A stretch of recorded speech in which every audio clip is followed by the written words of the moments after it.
歡迎大家收睇小伙子頻道。食完飯咧，想嚟個晚上閒聊咁，同埋咧小弟把聲仲未好翻嘅，甚至會更加差嘅。咁啊，如果聽得唔係好清楚咧嚇，請大家見諒啦。錄影時間咧，2024年嘅12月23號晚上嘅22點03分，Bitcoin 做緊994,900嘅。咁呢條片非常優先啦。如果想早啲睇到 Patreon，想睇晒成條影片咧，歡迎大家訂閱啦。咁呢條片咧食完飯啦，諗下咧究竟今晚或者呢個時間有啲咩好做，有啲咩好講咧？我覺得而家呢個叫做 Bitcoin 可能由高位跌咗約咧10%度啦，咁但係咧山寨幣咧回調咧有部分咧超過20甚至乎30%嘅。咁我個人認為咧，如果你真係覺得呢個叫做2025年嘅年頭係有個 Altcoin season 咧，我個人認為而家準備咧都係一個唔錯嘅時機㗎。咁但係如果你話之前入晒貨咧，咁啊唔好搞咁多嘢啦，除非咧真係跌破一啲叫做非常重要嘅位置啦，咁啊包括係呢個92000咧，甚至乎88000咧，我個人認為都可以入最後一飛嘅。咁啊多個嘅啦，不作任投資建議，純個分享極之高風險嘅。如果想早啲睇到 Patreon 片，想睇晒成條影片咧，歡迎大家訂閱啦。咁我即刻睇睇今集內容啦。Render Ondo 900嘅 update 2025年嘅大爆發嘅一啲事件，哇！即刻哇喉嚨有啲料到。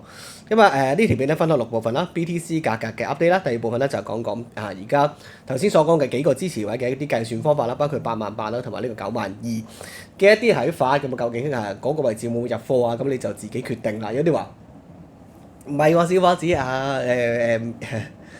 啲咩跌得好驚咁啊，升嗰時咧就好想追入。咁就正如而家呢個時間咧，市場咧嗰個恐慌指數咧去翻大概中性度啦，咁所以大家可以考慮下，咁就多個例子諗啦。咁但係咧小弟就會，如果有話跌到92000啦，或者88000咧，就會入埋最尾嗰個資金㗎啦。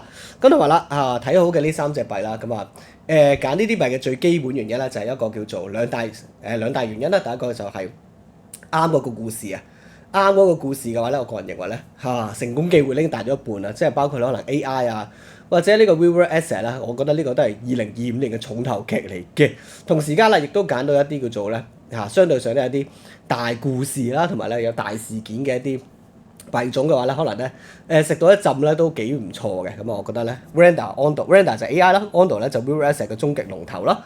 狗幣咧就係呢個雖然佢可能未有突發嘅事件啦，咁但係咧佢嘅一啲叫做局部性嘅大事件咧，就係上嗰個交易所咧，每次上交易所咧，可能令到個幣價都有所即係支持或者甚至乎刺激都未定。咁一陣講講啦。咁同埋啦，如果你真係想再進取啲啦，可以玩啲細幣嘅。咁細幣方面咧就呢幾隻。咁所有影片咧或者所有呢啲幣嘅超詳細教示，講緊點解睇好啊，佢弱點喺邊度啊，目標價同埋入市價咧，咁歡迎大家訂閱呢個課程啦。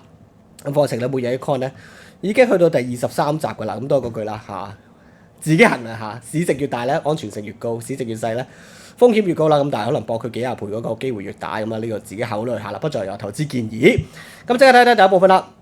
咁小伙子而家咧回插落嚟咧，究竟係咩位置會好少少咧？咁我哋即刻睇翻咧，而家究竟會升嘅機會大定跌嘅機會大先？咁我個人認為咧，睇翻1小時圖中性嘅 RSI 中性 MACD 中性，咁同時間咧。Bitcoin 咧係嗰個叫做平均線樓下嘅1小時圖，咁係喺平均線樓下咧，喺嗰個叫終極牛市裏面其實就唔常見嘅。咁呢啲位置咧都係咧一個好嘅入貨機會。咁我哋先睇4小時圖啦，相對上有啲嘢睇啦，就係第一啦，就係嗰個幣價啦喺嗰個平均線樓下嘅。咁呢個嘢常唔常見咧？就唔常見嘅一次啊！成個2024年咧，如果呢個幣價喺呢個叫做綠色線即係200天平均線樓下4小時度咧，其實就唔太多嘅。咁就包括今年嘅年頭度啦，咁可能每次咧都係呢啲位置咧，相對上反彈機會較大。係咪呢個絕對低點咧？就唔係嘅。咁但係咧短期咧反彈機會亦都較大，同時間 RSI、MACD 都配合啦。咁所以咧，我個人認為咧，可能咧短期咧反彈機會較大。咁同埋咧，但係咧，如果你要用翻呢個1日圖同埋兩日圖，甚至乎3日圖咧都唔靚仔嘅，就係終極嗰個，即係可能係。而家可能係超買啦，咁即係由呢個叫做7萬蚊升咗10萬蚊咧，十分之情緒高漲嘅相對上。咁但係咧死亡交叉出現咗㗎啦。咁但係死亡交叉出現咗係咪會死咧？就唔係嘅我覺得係似呢橛，最後呢橛一模一樣，俾大家望望。呢個係3日圖好準㗎已經出現咗超多危險信號嘅。尋日出咗條片㗎啦，就係咩危險信號82嘅，即係100係極危險啦，而家係80幾㗎啦。咁見到呢個位置大概。RSI 1次、2次甚至乎3次咧都唔跟嘅嚇，升完可以再升嘅，咁所以咧，但係咧有冇見到嗰個叫做 MACD 咧有個死亡交叉咧，個非常之危險嘅信號，咁呢度都唔多講啦。總之係類似於呢個叫做升完可以再升最後階段嘅一個部分。咁最主要咧兩大原因啦，哈炳同埋呢個特朗普上場，咁就再睇多一個2017年啦，哇開始喉嚨有啲乾涸嚇，可能飲啖水，但係咧繼續講落去先嚇。2017年都係有冇見到嚇？第一次 RSI 亦即係升完可以再升嘅，見到升完可以再升嘅。咁但係呢樣嘢可唔可以長期維持住升完可以再升咧？事不過三次之後咧，到呢個死亡交叉度咧，真係大幅回落。最緊要睇啲 MACD 有冇見到 ？MACD 非常之緊要嘅指標。咁我個人見到㗎啦嚇，即將會發生咧，就係 MACD 同 RSI 會背離嘅。咁我個人認為咧，係最後時光都未定㗎啦。有冇見到極之不老禮嘅嚇？大致上就係咁啦。咁啊睇翻呢個叫做23小時圖，都尚算靚仔嘅 RSI 算，即係簡單嚟講啦，可能反彈完真係所講。之前個劇本咧就係去到呢個1月啦、2月啦，甚至到3月咧就係一個終極 Bitcoin 咧去到13萬甚至14萬、15萬嘅時間啦。而呢個 Altcoin Season 咧就係最後嘅階段。咁記得咧，有錢就一定要賺咗先嘅，一定要離場嘅啦，唔好貪刀嚇咁啊！唔好咁貪心啦，咁雖然可能有機會再升啦，但係咧賺咗錢為上，同埋啦，用翻歷史角度嚟講咧，成年計啊，掂到黃色或者你叫啦，黃色嘅時間就唔多嘅，甚至乎咧插穿綠色嘅時間咧，係上年成年都會插穿綠色嘅，咁但係咧，如果用翻相同時期終極大爆升嘅Bitcoin 幣價咧，其實插穿綠色嘅機會係冇㗎，呢次冇啦，2021年係冇插穿過綠色嘅，綠色係200天平均線啦，橙色咧就係90天嘅，咁所以咧相對上咧掂到綠色安全嘅，咁一陣講綠色嘅幣價係幾多啦，咁啊大致上咧2017年更加啦，得一次啊，即係極少時間跌穿綠色嘅，咁啊尤其是呢個終極大牛市最後嘅尾巴嘅時間，咁但係唔好睇少呢啲啊，呢啲回調30-40% 嘅，咁但係咧今次咧係冇呢支歌仔唱噶啦，咁我覺得咧。嚟到第二部分再講啦，大概喺度即係88000呢個超級終極嘅 all in 位置，嗰次88000係一個超級終極 all in 嘅位置。咁所以第一部分啦，RSI 咧 MACD 咧短期中性偏好，咁但係咧長期嚟講咧最後階段㗎啦即係可能係個叫做偏離再偏離幾次咧就唔跟嘅話咧就佢最後都要跟翻嘅，咁啊收工㗎啦。咁除非咧有啲叫做現實嘅特大趨勢啦，包括啦咩？全球玩 Bitcoin 或者係全球印銀紙或者係唔知有啲咩事啦咁除非咧即係週期都會完㗎啦。咁同時間咧流動性都弱弱地嘅，所以流動性即刻睇睇啦。流動性咧都係持續偏低嘅，冇乜好嘅轉機嘅。咁但係咧唔好嘅話咧 Bitcoin 都做得好咧，咁我覺得呢個係人為所導致嘅，咁就唔係好健康紅色跟翻嗰個幣價咧，相對上較為好少少。喂，美元指數睇睇美元指數先。美元指數，咦？我去咗邊啊？美元指數咧相對上好喎，俾大家望望。係啦，呢條撳走流動性先。小伙知而家美元指數咧係108啦，咁大家都知道美元指數越高咧，到全球嘅投資品或者嗰個叫做 Bitcoin 都好咧，都係不太利好嘅。原因就係因為個個都想要美金啊嘛，可能收息又高避險或者買美股啦，諸如此類。咁但係咧，隨住美金變弱咧，咁個幣價咧都相對上有支持嘅。咁撳俾大家睇睇。哇！而家又流埋鼻水，就嚟唔得啦，我都要出片。我老婆問：喂，今日休息下唔得黐咗孖筋。好，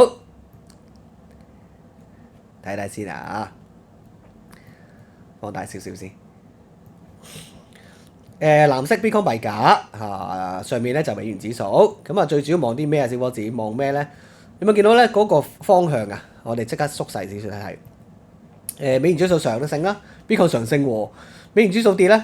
Bitcoin 跌喎，小伙子又反向嘅，咁我哋再望多少少啦呢個美元指數咪跌啊？呢度就升，咁就咧美元指數咧呢度升喎，Bitcoin 一直跌地喎呢度，咁所以咧其實就唔係話次次中嘅，除非係啲人為因素，包括特朗普上場啦，即係話特朗普係國家買入喎，咁即係話咧牽動咗成個市場咧，真係要買入，咁所以咧睇埋呢度啦，最緊要啦呢度三日圖Bitcoin 咧嗰個幣價大插，跟住咧美元指數上升，即係瘋狂加息咁一段時間。咁呢段時間咧就係美元指數弱啦，Bitcoin 就係慢慢向上升，咁所以咧有幾個位嘅包括就係美元指數升咧，咁就喺牛市裏邊咧可以唔跟嘅咯。呢個美元指數都升嘅嘛，但係 Bitcoin 都升嘅。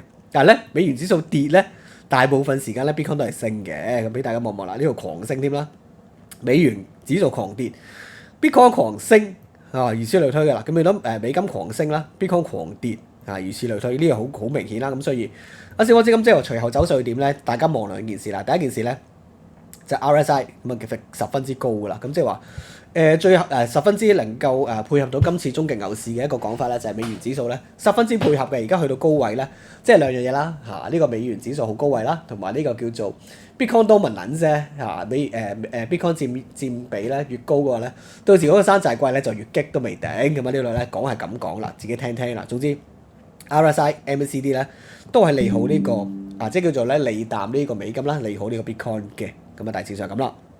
咁所以一切咧所有數據都 on track 啦。咁同埋咧俾你諗諗先，即係如果你真係要係一啲不理呢個 Bitcoin 嘅因素咧，最主要就係流動性同埋咧即係可能黑天鵝甚至乎美股咧股災都未頂嘅。咁呢度未知啦。哇 sorry 有流鼻水。好咁睇小波即係咁，而家 Bitcoin 95,000啦。究竟係咪一個好入貨位咧？咁如果你用翻一個叫做Render或者其他嘅幣即係 Render 又好 Ondo 又好狗幣咧，其實咧相對上咧係低位喎，即係相對上都係入嘅。咁但係咧少跌就少入，即係話其實而家由最高位10,800蚊咧跌落嚟，即係跌10% 啫嘛。咁所以叫做少跌啦。咁你山寨幣咧就跌20-30% 咧，其實可以考慮下嘅。咁同埋啦，如果真係一啲終極強嘅支持位啦，咁包括佢頭先所講啦，92,000俾大家，即係如果真係要揾一個終極入貨位咧，92,000同埋88,000咧就係一個比較理想嘅位置。點解啊？即刻睇睇啦，唔知有冇再到啦。總之話定俾大家聽，如果唔到咪平均去買入啦。咁我哋整走咗呢個，哇！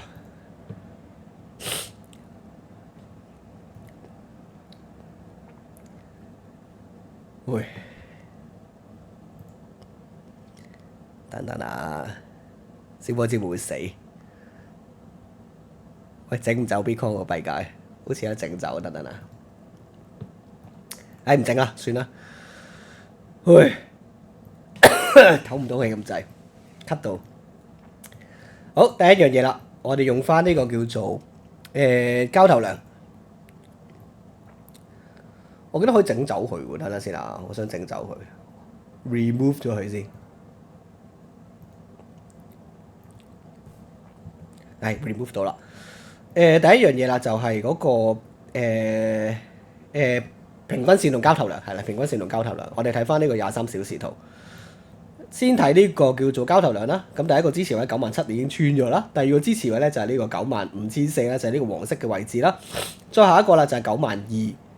或者叫做咧終極位置就係呢度。咁我哋頭先睇翻啦，第一樣嘢就係嗰個平均線嘅位置咧，已經係短期嚟講就插咗落嚟。咁但係咧睇翻中長期咧，其實都係 OK 嘅，同埋咧未插穿呢個綠色嘅位置。咁用睇翻一日圖，呢更加遙遠啲啦。咁所以啦，90,000蚊啊，或者叫做有冇見到咧？樓下中間8萬蚊係完全冇成交過咁滯嘅。咁所以咧88000都守唔住，就係超級大鑊㗎啦。就可以見到呢度88000。又係一個勁大嘅支持位啦，咁所以咧第一個88000啦，第二個咧就係呢個叫做幾次都插唔穿呢個92,000咁幾多啊？一次、兩次、三次都係插唔穿嘅。咁所以咧比較大嘅一個支持位咧，包括你用呢個叫平均線啦，就係92,000度啦。咁啊同埋呢一個叫終極嘅位置咧，就係最後比較多交投量咧，就88000呢個位置。咁所以咧呢兩個位置咧，大家可以 set 定個掛單自己咧考慮一下。咁哇14分鐘哇今條片差唔多啦，咁下條片咧講個 Render 幣、Ondo 幣、狗幣嘅最新 update，咁啊睇睇有啲咩未講先，睇睇先。係啦，呢啲下個部，喂，你知呢條片 AI 生成出嚟㗎，超級正。